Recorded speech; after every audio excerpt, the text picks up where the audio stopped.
आला हज़रत ने अपने फतवे लिखा, किसी ने पूछा जनाब हुजूर दी इज्जत दा मसला की है, मैं बड़े मोहतात तरीके नाल बयान कर रहा, अगर किसी को मसला होवे तो मैं खोल के विखावांगा जो लिखा और तुसी बर्दाश्त ही नहीं कर सकते, हजम ही नहीं कर सकते। आला हज़रत ने ऐसा फक्का दिता, ऐसा फक्का दिता जो कहने सुबह शाम नामू से रिसालत की गल करते हैं। मैं कहा साड़ी तो लड़ी चलती आ रही, साढ़े बाबे ने कीता, उन्हां दे बाबे ने कीता, उन्हां दे बाबे ने कीता, उन्हां दे बाबे ने कीता, उन्हां दे बाबे, ये तो हज़रत खुबैब बिन अदी मकाम तनीम उते लटक के भी कीता। हाँ ये तो साड़ी लड़ी चढ़ती आ रही, ये तो इमाम मोहम्मद रजा ने बुखार की हालत में भी कीता। और इमाम मोहम्मद रजा फाजिल बरेलवी हज़रत मौलाना नईमुद्दीन मुरादाबादी आखिरी वक्त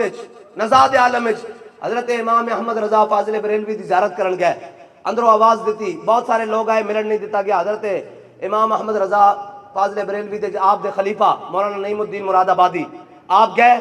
जब आपने दस्तक की उन्होंने दसा अभी कौन, उन्होंने कहा नईमुद्दीन मुरादाबादी। आप अंदर चले गए, आला हज़रत बिल्कुल आखिरी सांस नज़ादी हालत चल, और आला हज़रत ने मौलाना नईमुद्दीन मुरादाबादी ने की फरमाया, फरमाया नईमुद्दीन सुबह मेरी साहबजादी आई थी मुझसे मिलने, मैं जहन पर पूरे जोर डालने के बावजूद, जहन पर पूरे जोर डालने के बावजूद उसका नाम नहीं ले सका, याद नहीं आ सका। फरमाया लेकिन अब इस वक्त भी